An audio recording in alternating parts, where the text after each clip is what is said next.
Good morning, my dear students. Welcome back in my class. So, today we are going to start with the new topic, that is attaining freedom. So, my dear students, in this video, we are going to learn about how freedom fighters got freedom from the British rule. So, my dear students, as you all know, that in my previous video, I have told you about how Britishers came to India and for what purpose. So, they came to India for trade purpose. पर धीरे धीरे trade के चलते उन्होंने पूरे India में अपना अपना क्या किया, उन्होंने पूरे इंडिया में अपना रूल किया।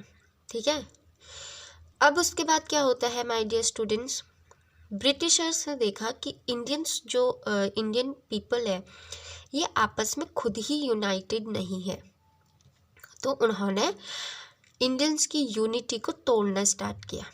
ठीक है, तो उन्होंने एक न्यू पॉलिसी अपनाई, divide and rule.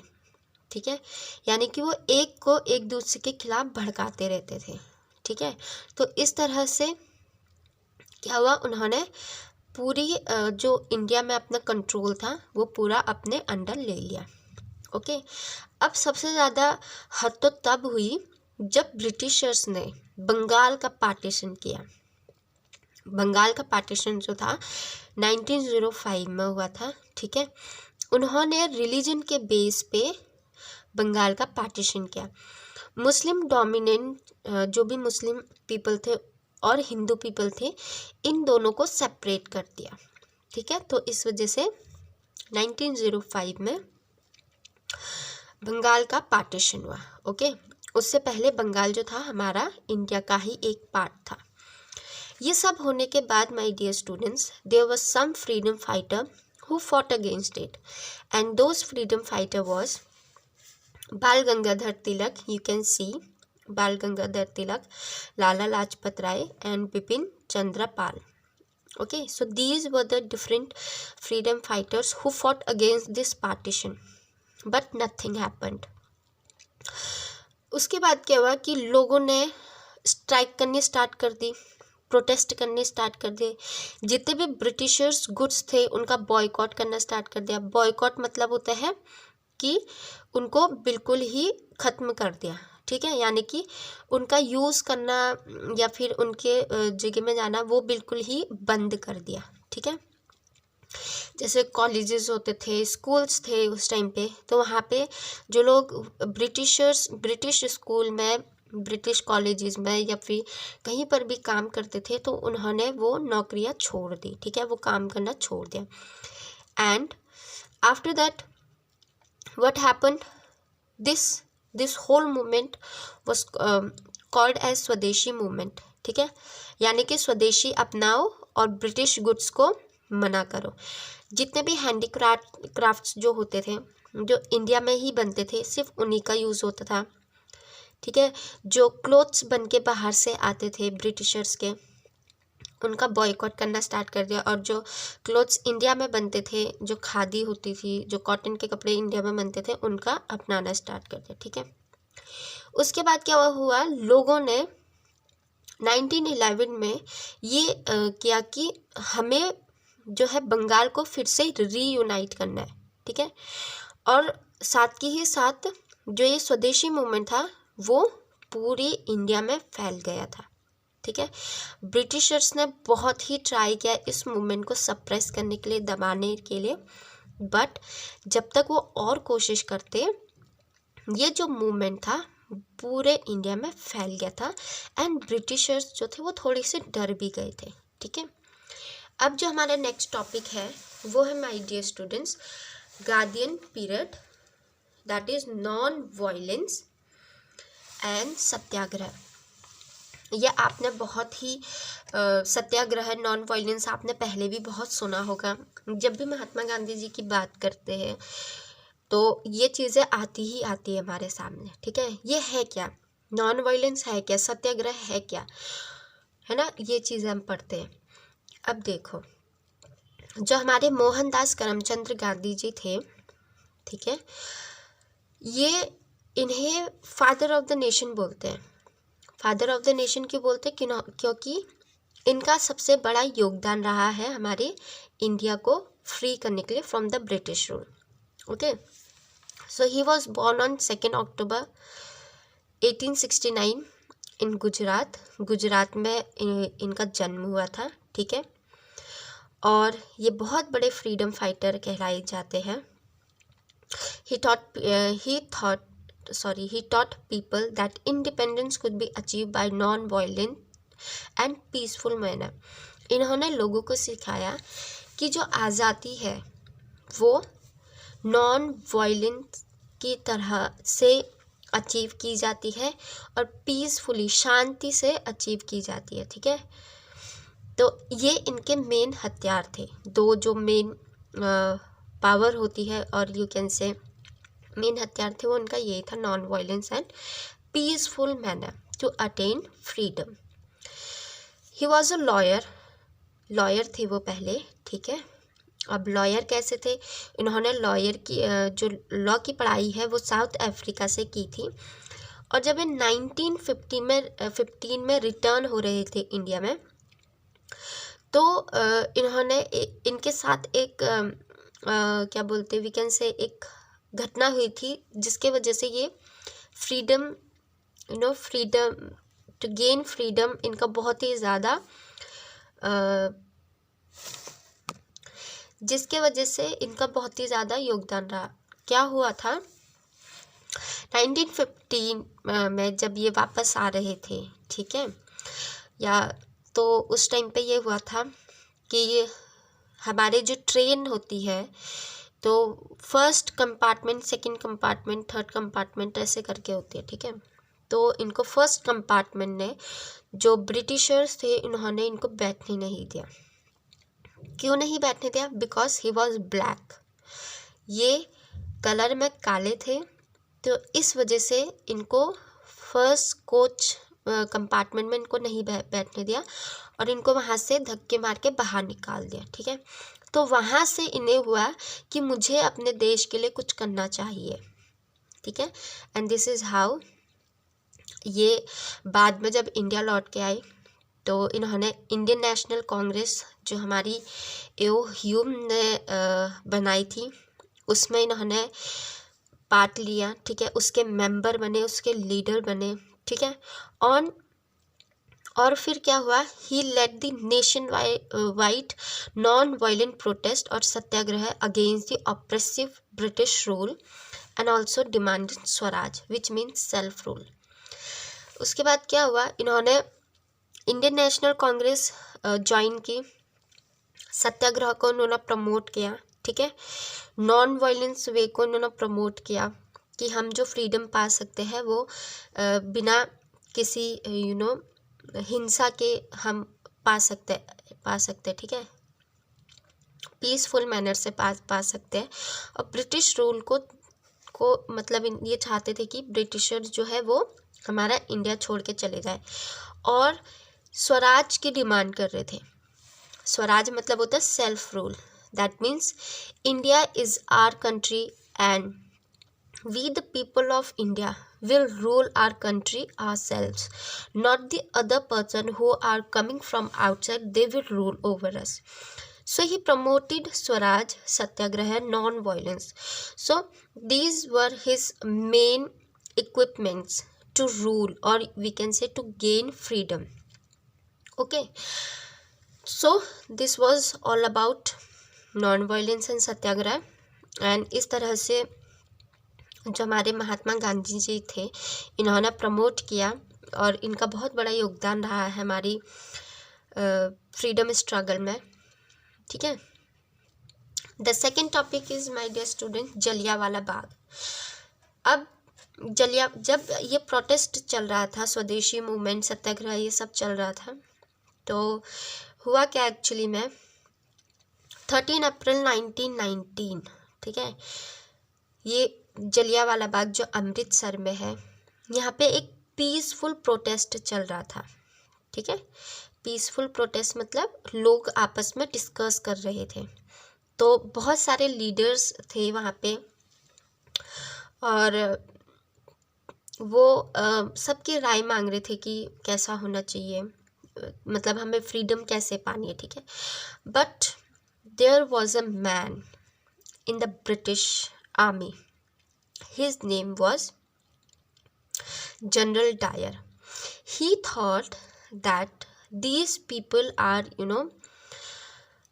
these people are doing something. मतलब कि हम ये कह सकते हैं कि उन्हें ये लगा कि ये लोग हमारे खिलाफ, ब्रिटिशर्स के खिलाफ यहाँ पे प्रोटेस्ट कर रहे हैं. ठीक है. तो उस टाइम पे था कि ये ऐसे कोई भी बिना परमिशन के कोई भी इस तरह के मूवमेंट्स नहीं अपना सकता है. ठीक है.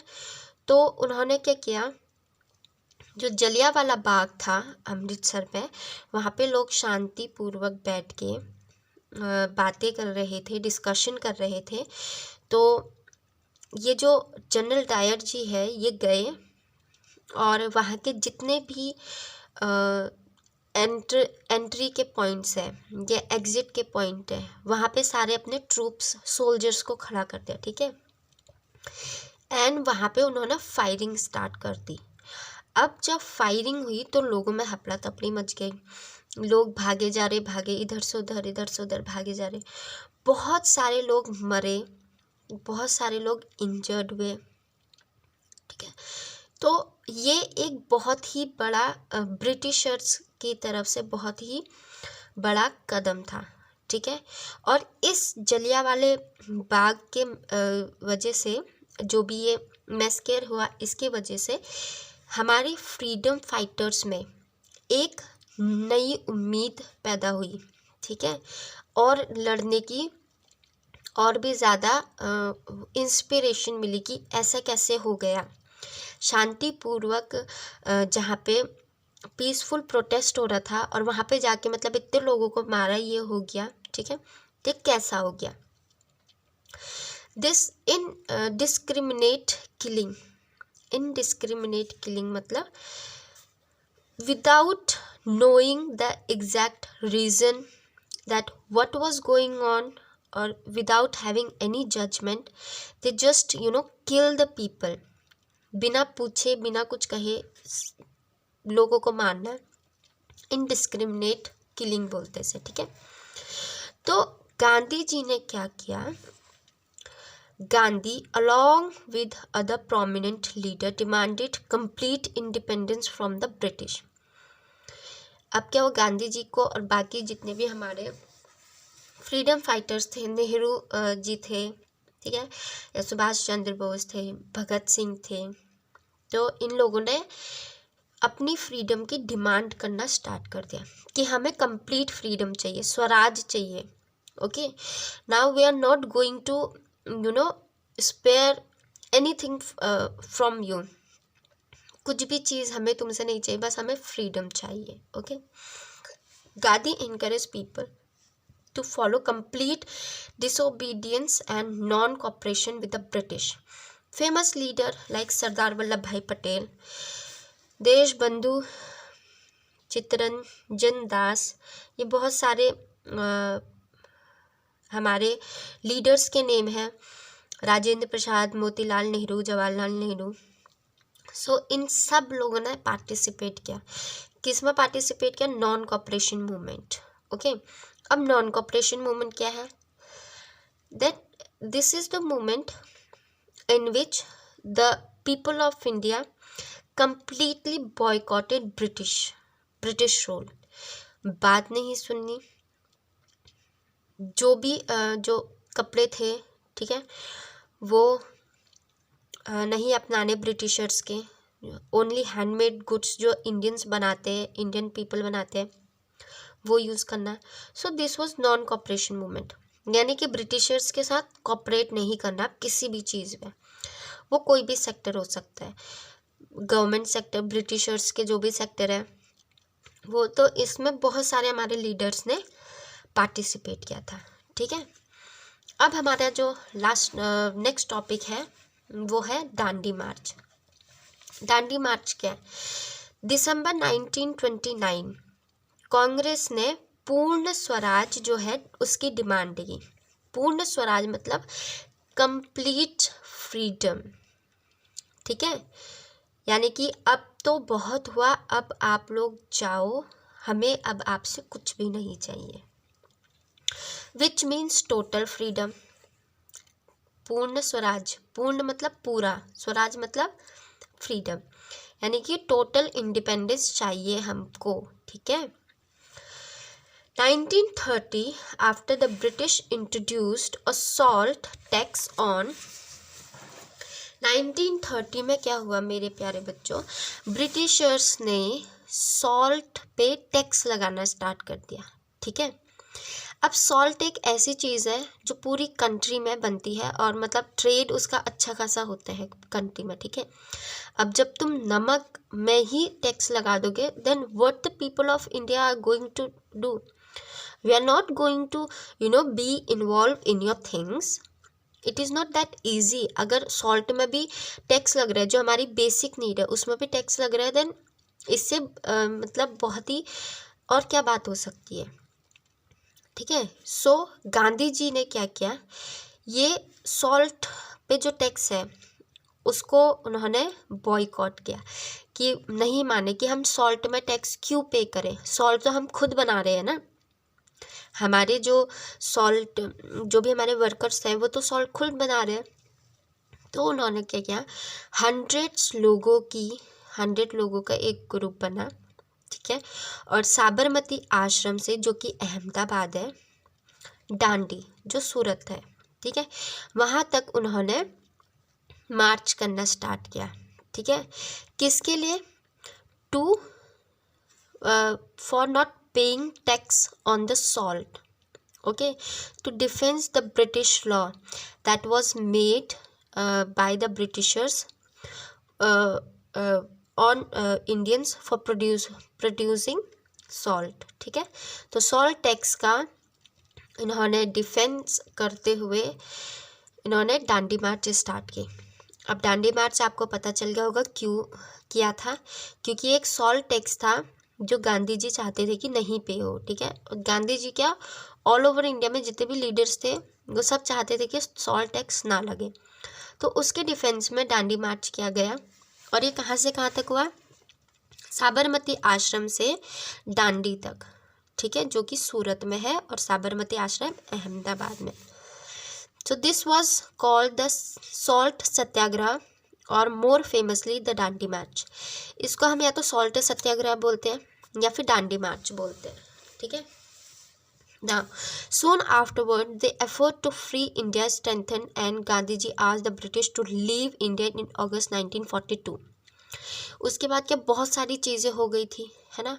तो गांधी जी ने ब्रिटिशर्स को बोला कि आप इंडिया छोड़ के जाओ अगस्त 1942 तक, ठीक है, आपको तो अब जाना ही होगा। ही कॉइन द स्लोगन डू और डाई, उनका एक स्लोगन था करो या मरो, डू और डाई, करो या मरो, as an appeal to the people to continue fighting till the British left the country. तब तक फाइट करने के लिए जब तक ब्रिटिशर्स जो है वो कंट्री छोड़ के नहीं जाते। All the key leaders of the Indian National Congress, including Gandhi, Nehru and Patel, were impressed by the British government, and the protesting Indians were subject to serve beating in jail, imprisoned, sorry। तो क्या हुआ, जब गांधी जी ने ये ठान ली थी और लोगों को कहा कि करो या मरो, या तो फ्रीडम पाओ, ठीक है, और उसके लिए लड़ो, तो इस मूवमेंट को देख के ब्रिटिशर्स ने क्या किया, जो हमारे लीडर्स थे जैसे कि गांधी जी, जवाहरलाल नेहरू, सरदार वल्लभ भाई पटेल, इन लोगों को इस प्रोटेस्ट के अगेंस्ट क्या किया, जेल में बंद कर दिया, ठीक है। और बहुत ही सारे जो इनसे जुड़े हुए थे उन लोगों को जेल में बंद करके उनको बहुत ही ज़्यादा मारा गया। Subhash Chandra Bose formed the Indian National Army INA in 1941. The army saw the people from different religion coming together to fight the British. अब क्या हुआ, सुभाष चंद्र बोस जो हमारे बहुत ही बड़े हमारे नेशनल फ्रीडम फाइटर है, इन्होंने एक आर्मी बनाई, इंडियन नेशनल आर्मी, ओके। ये आर्मी इन्होंने बनाई 1941 में, और इस आर्मी का भी मेन जो मकसद था वो ये था कि हमें ब्रिटिशर्स के अगेंस्ट फाइट करनी है, ठीक है, to gain freedom. The last topic is India gain independence. Now finally the day come on 15 August 1947 when India got its freedom. And before that, on 14 August 1947, Britishers divided India into two separate nations, that is India and Pakistan. Okay क्योंकि हमारे India में बहुत सारे मुस्लिम लोग भी थे, मुस्लिम people भी थे, तो उन्होंने क्या किया, वही चले तो गए लेकिन इंडिया को डिवाइड करके गए। तो इंडिया के दो पार्ट हो गए, इंडिया एंड पाकिस्तान। तो जिस टाइम पे इंडिया को फ्रीडम मिली थी 15 अगस्त 1947 में, उस टाइम पे हमारे फर्स्ट प्रेसिडेंट जो थे वो थे doctor Rajendra Prasad. First prime minister जो इलेक्ट हुए थे वो थे Jawaharlal Nehru. So my dear students, this was all about attaining freedom. So in this topic you must have इतना आइडिया आपको आ ही गया होगा that how India got its freedom. So there were a lot of movements which were done or which were there during the freedom freedom struggle of India. You all have to go through this video and you all have to read the chapter by yourself so that you can understand it better. जब तक हम खुद से भी नहीं पढ़ते हैं तो बहुत सारी चीज़ें ऐसी होती है जो हमें समझ में नहीं आती हैं, but I hope I have explained you this thing very well.